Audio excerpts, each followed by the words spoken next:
Welcome back to guys English toy story and स्वागत करता हूं एक नए वीडियो में। एंड गाइस आज का हमारा जो वीडियो है वो है हिंदी टू इंग्लिश ट्रांसलेशन का पार्ट नंबर 4 है। तो चलिए गाइस हम वीडियो में आगे बढ़ते हैं और सारे ट्रांसलेशन को समझने का प्रयास करते हैं। तो गाइस आप वीडियो में अंत तक बने रहिए और ट्रांसलेशन को अच्छे से समझने का प्रयास कीजिए। तो चलिए गाइस जो हमारा पहला ट्रांसलेशन है वो है कुछ चीज़ें हमारे बस में नहीं होती। ये सही बात है कि कुछ चीज़ें जो होती है वो हमारे बस में नहीं होती। तो उसे हम इंग्लिश में ट्रांसलेट करेंगे few things are not in our control. देखिए गाइस मैं फिर से करता हूँ एक बार ट्रांसलेट।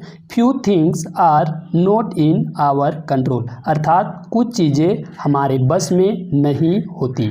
अब चलिए आगे चलते हैं। क्या तुम्हें पता है? देखिए हम अक्सर बोलते हैं कि क्या तुम्हें पता है, क्या तुम जानते हो। डू यू नो, देखिए हम इसे इंग्लिश में बोलेंगे डू यू नो, क्या तुम्हें पता है। अब चलिए आगे चलते हैं।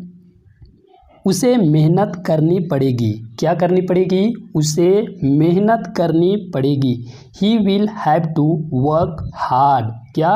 ही will have to work hard. चलिए आगे चलते हैं। तुम कायर हो। ये देखिए अक्सर लोग बोलते हैं कि तुम कायर हो। You are coward. देखिए कॉवर्ड का अर्थ हो जाएगा कायर। तो जब भी हमें बोलना होगा कि तुम कायर हो तो हम बोलेंगे यू आर कावर्ड। अब चलिए आगे चलते हैं। उसे माफ़ी मांगनी पड़ेगी। देखिए ये जब कोई गलती कर देता है तो उसे लोग कहते हैं कि उसे माफ़ी मांगनी पड़ेगी। तो हम इसे इंग्लिश में बोलेंगे ही विल हैव टू से सॉरी। क्या? ही विल हैव टू से सॉरी। अब चलिए आगे चलते हैं। अब वो काम से भाग नहीं सकता। देखिए जब हमें किसी को बोलना होगा या जब हमें ट्रांसलेट करना होगा कि अब वो काम से भाग नहीं सकता तो हम उसे बोलेंगे he can't shirk the work now. क्या? ही कांट यानी कि कैन नॉट का यहाँ साथ में जोड़ा गया है, यानी कैन नॉट को यहाँ साथ में जोड़ा गया है। श्रीक मतलब भागने से रिलेटेड है कि ही कांट श्रीक कहाँ से? तो द वर्क नाउ, यानी कि अब वो काम से नहीं भाग सकता। अब चलिए आगे चलते हैं गाइस और देखते हैं कि आगे और क्या कुछ कहा गया है। मेरा भाई, देखिए मेरा भाई पढ़ रहा है। क्या कर रहा है? मेरा भाई पढ़ रहा है। My brother is studying. क्या? My brother is studying. अब चलिए आगे चलते हैं। वह नाश्ता कर रहे हैं। क्या कर रहे हैं? वो नाश्ता कर रहे हैं। We are taking breakfast. Breakfast आप सबको पता होगा कि ब्रेकफास्ट किनको बोलते हैं, तो वी आर टेकिंग ब्रेकफास्ट। अब चलिए आगे चलते हैं और देखते हैं आगे क्या है सेंटेंस। वे बाजार जा रहे हैं। कहाँ जा रहे हैं? वे बाजार जा रहे हैं। They are going to market. देखिए वे है इसलिए यहाँ प्लूरल नाउन का प्रयोग किया गया है कि they are going to market.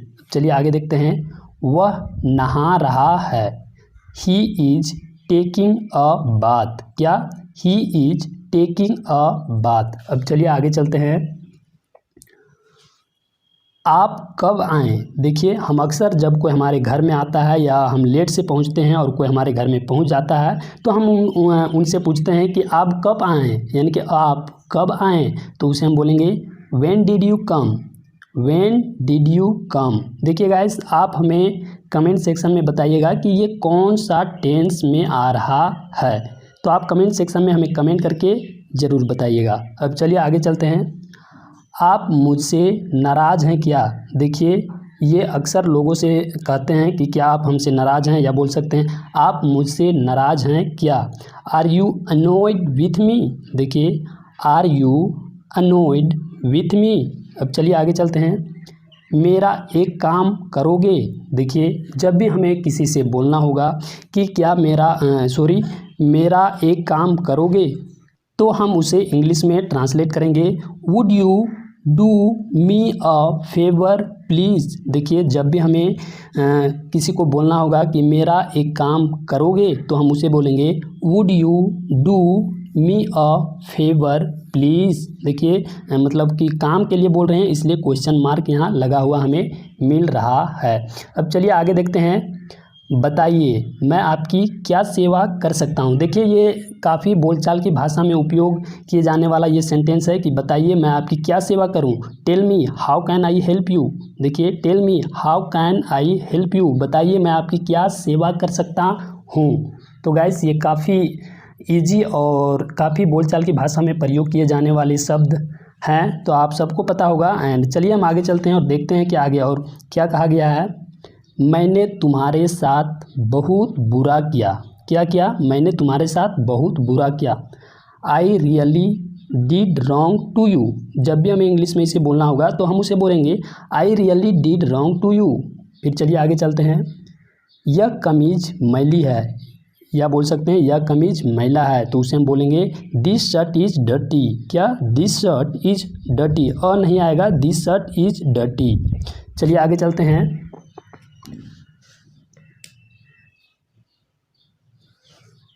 आखिर चल क्या रहा है। देखिए जब भी हम हमारे फादर या कोई भी जब हम अपने ग्रुप में भी होते हैं तो बोलते हैं कि हमारे पीछे क्या चल रहा है, या हम उसे बोलते हैं कि आखिर चल क्या रहा है।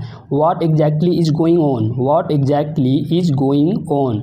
फिर चलिए आगे चलते हैं। यह कमीज फटी हुई है। क्या है? यह कमीज फटी हुई है। This shirt is torn. देखिए TORN का अर्थ होता है फटी या फटा हुआ होना, तो दिस शर्ट इज टॉर्न, यह कमीज फटी हुई है। अब चलिए आगे चलते हैं एंड हमारा सेकेंड लास्ट ट्रांसलेशन है, कंप्यूटर चालू करे क्या। देखिए जब भी हम अक्सर बोलते होंगे, जब आपके पास लैपटॉप PC जो भी हो तो आप बोलते होंगे कंप्यूटर चालू करे क्या। डू से भी इसे हम बना सकते हैं, सेल से भी बना सकते हैं। तो पहले डू से देखिए, do we switch on the computer, यानी कि हम पूछ रहे हैं इसलिए यहाँ क्वेश्चन मार्क का प्रयोग किया गया है कि do we switch on the computer, या इसे हम एक तरीके से और भी बोल सकते हैं, shall we switch on the computer. तो गैस मुझे आशा है आप समझ गए होंगे। एंड चलिए आगे चलते हैं। बॉबी अभी आया। कौन? बॉबी अभी आया, या आप यहाँ अपने नाम को भी लगाकर बोल सकते हैं कि राहुल अभी आया, बॉबी अभी आया, तो इसे बोलेंगे Bobby has just arrive. Arrive मतलब आया, बॉबी हैज़ जस्ट अराइव यानी बॉबी अभी आया। तो गाइस मुझे आशा है कि आपने इस ट्रांसलेशन से कुछ ना कुछ अवश्य सीखे होंगे।